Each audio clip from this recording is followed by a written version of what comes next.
Something about this rings very oddly. Why do you say that, Mr. Holmes?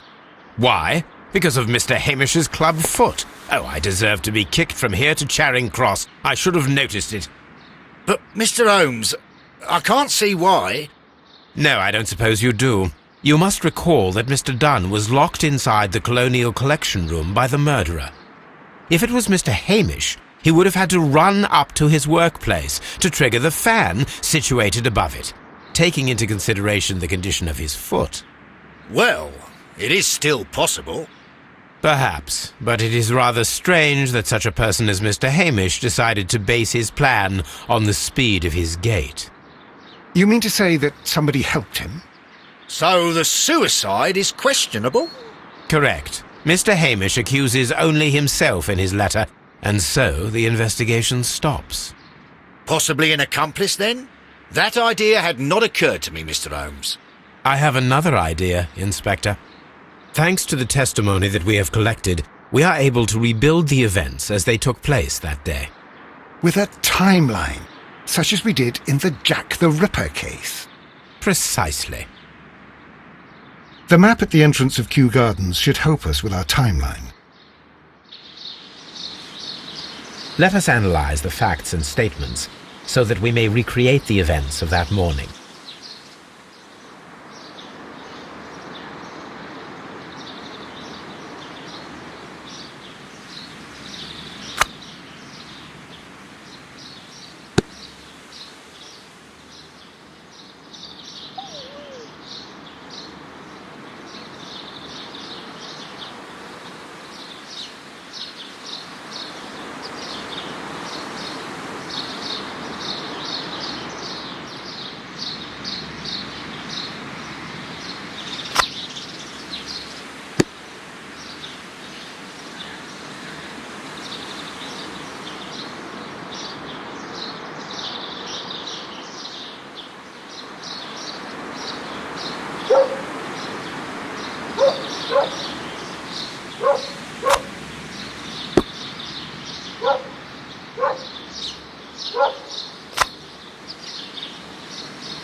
Let us summarize.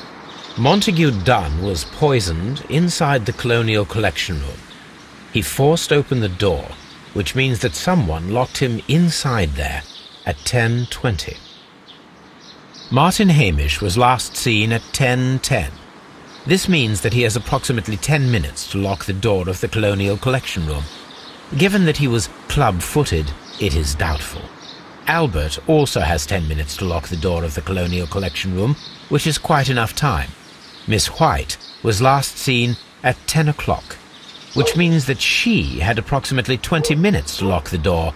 More than enough time. Perfect, Watson. Now, let us ascertain who assisted Martin Hamish in killing Montague Dunn.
Let us summarize. Montague Dunn was... Martin Hamish was last seen at 10:10. This album... Perfect, Watson. Now, let us ascertain who assisted Martin Hamish.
But Holmes, how can you be certain that we'll find Miss White here?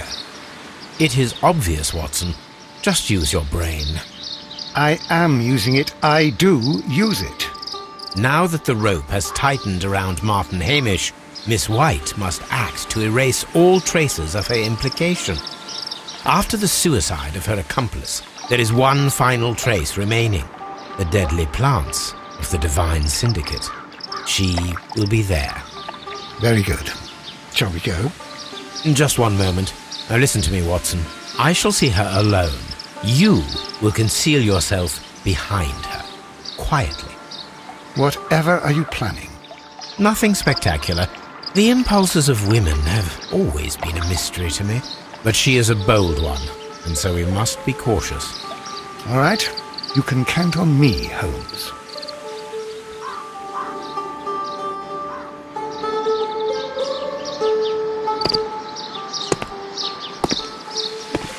Mr. Holmes, good day to you.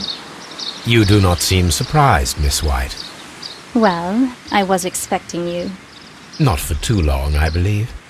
So please tell me, as it is still unclear, who planned the murder? Was it you? You were wrong, Mr. Holmes. It was Martin Hamish, then. You managed to convince him to take on a more prominent role. You could not be further from the truth. You think that you can fool me? You don't care what I think. It is difficult to care about someone who is capable of pushing a man to his suicide. It is over, Miss White. The police will be here any minute. Over, perhaps. One moment you were here, and the next, you were on the other side. The other side? No! Stop!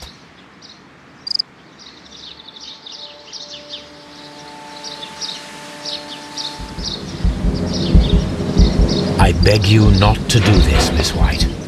Don't come any closer.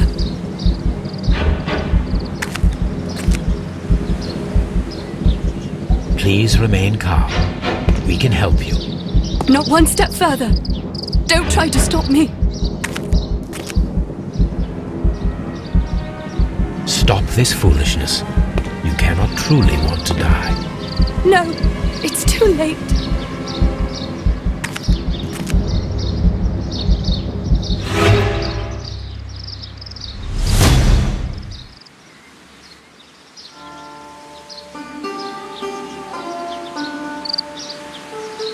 This is tragic, Holmes. Are you able to do anything? I'm afraid not.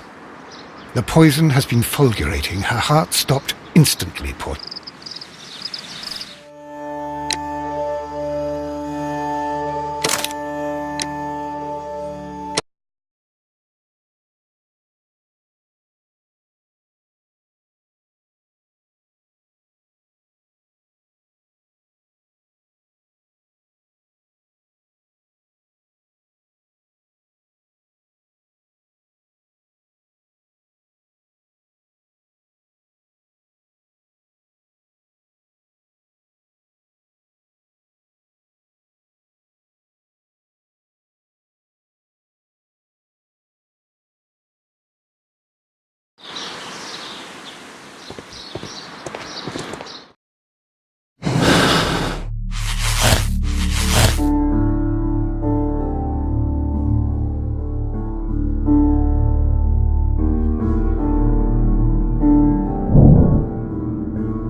But I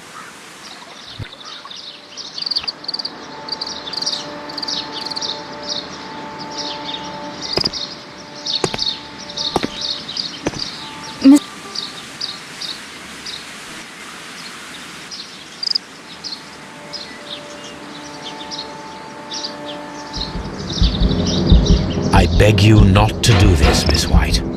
Don't come any closer.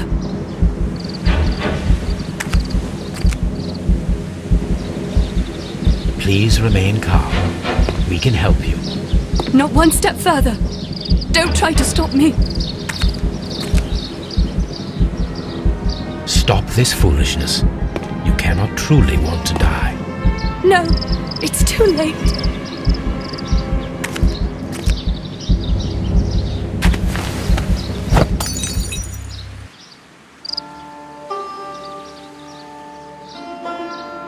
Well done, Watson. She was not faking. Miss White, you have no right to take your own life. Dr. Watson? Did you just save me? Or worse?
Where are you going, Holmes? Have you been invited somewhere? We have been invited, Watson. We have. Where to? To the Baker Street Irregulars' annual dinner. They sent us an invitation. It is on the table. A dinner? How could those street urchins afford anything like that? I can't understand your interest in them, Holmes. They're dirty. They wouldn't hesitate to steal your wallet. Watson, you should be excited. It is a secret dinner. Its location changes every year. Read the menu. Sounds mouth-watering. All right. We, the secret police of Baker Street, invite you, Sherlock Holmes, and Dr. Watson to our annual dinner. Menu, entree, frozen rat head salad. Is this a joke? Not at all. Pray continue. Main course, sow's udder in Danny Nutcracker's way. Sounds disgusting, Holmes. Hedgehog goulash. Street turnips in homemade juice. And it goes on. I can hear them on the stairs now. Oh, we can't go there. We can't eat that. Watson, you'll hurt the feelings of those poor children. We have to go. Oh, Mr. Holmes. It is fine, Mrs. Hudson. Mr. Holmes! Wiggins, Dr. Watson is getting ready. He will be delighted to join us. You don't look well, my young man. Is there something wrong? Don't tell me the dinner is cancelled. Mr. Holmes, it's my brother Leighton. He's in a prison cell. They say he's killed 2 men. You have to help us, Mr. Holmes, 'cause I know he didn't do it. Where is he now? From what I've heard, they took him to the yard, and they gave him a good beating already. You know what they're like. They'll hang him. They won't look any further. Holmes, we have to help him. And forget about the dinner? Wiggins, I'll take the case. You're fantastic, Mr. Holmes. I'll be waiting for you at the crime scene. You'll be there, right? It's on Half Moon Street in Whitechapel. Very well.